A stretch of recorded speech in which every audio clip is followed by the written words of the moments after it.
Can you walk us through important stages of 034 development as a company and different challenges associated with them? Ooh. We should call our company history like stage one, stage two, stage. So are they talking about the I development think of the I think the company? company itself, yeah, Yeah. like where we've come from, over the years. Gosh, we could talk a whole This would be a time whole about episode, that. yeah. Yeah. I'll say I think about this a lot, and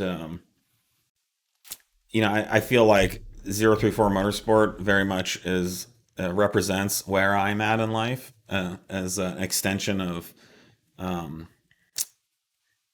what stage in life I'm at. And so I started the company. I was around 30 years old, and the company was very much like a 30-year-old entering the world, trying to Approach to figure things. out who you are, what it is, um, why it does things. And when I started the company, and Nate was one of the first people that came on, um, I think it was much more about the experiences that we were having.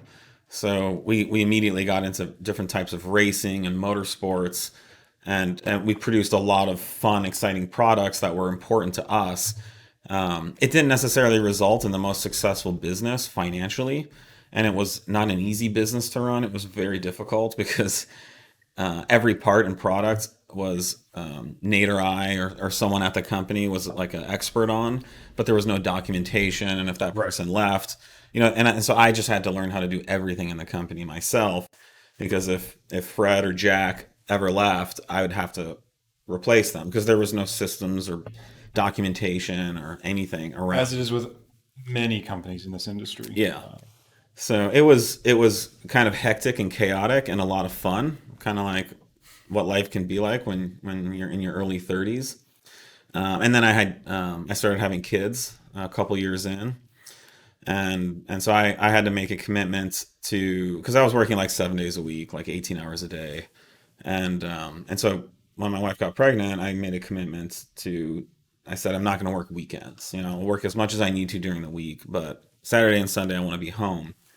And so that immediately initiated some changes at the company where I had to hire some more people, and I actually had to like give some of that information away to other people, and we had to start slowly documenting and making the business so that it could run without me in every little part of how the company worked.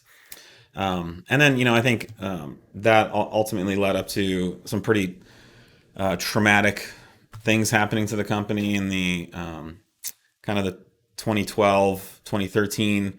Just had some big business challenges, some legal stuff, and the IRS and OSHA and the labor board, and dealing with that, and learning how to professionalize the company.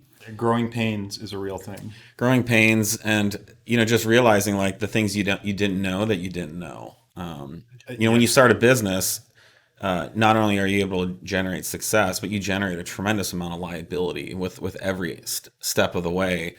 The more people you hire, the more money you make, the more products you sell. Every business activity comes with this dark liability attached to it. And if you don't know you have that liability, then all of a sudden it just keeps building and building and And you can building go for until, years just yeah. ignorantly bliss to your success, and then all of Hmm. a sudden it can bite you. And you think you're doing the right thing, and you think, And it's not, yeah, it's not out of malice. It's no, just, yeah, it's just one of these things. It's you try and just use your common sense filter and yeah, carry on, with what you think would be the best way to approach things. yeah, And there may be some legal catch here or there, some, nuanced law that you're yeah, not aware of that you yeah. have to abide by. Or, So we had to learn, and led by me, on how to limit liability and make the company successful and safe to operate at the same time. And I think through that process we realized we want to create world class, top quality products that are beautiful, that the customers receive them, they open the package, they install it. You know, there's minimal DIY elements to it, minimal amounts of tech support to go along with it. That there's good instructions, that the parts are quality controlled, and that our customers are having good experiences. So they're not constantly coming back to us saying, "Why doesn't this fit? What do I need to grind?" how do I wire this, or whatever the case. And that, starting in about 2014, 2015, has led to the current company you see with our current products, and the type of business we are, where there's less racing and crazy fun stuff and lifestyle stuff, and more people coming to work, working in the role that they're assigned and responsible to, and us producing the kind of results we need to be the company that you guys want us to be. Well, and I think you've said it, before in a number of meetings we've had is you're much more focused on not tuning cars, you're tuning the business now. The business is the project. That's what's Yeah. getting worked on and tuned. Your product and your output is the business more so, much more so than the actual products. Absolutely, yeah. It's just tough. I mean, you can have a lot of fun and you can go racing and have project cars, but when Monday through Friday is hell, because it's so difficult to do, then that kind of takes all the fun of the racing and all that stuff out of it. So yeah, we're that's kind of a real quick high level view of us maturing and growing up as a company. And 034 Motorsport very much feels like it's in its mid 40s. Much more established, reliable, Seen some things.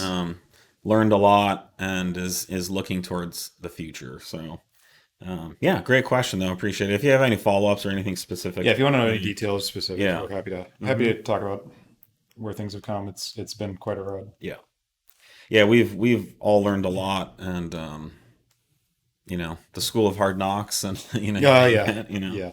um,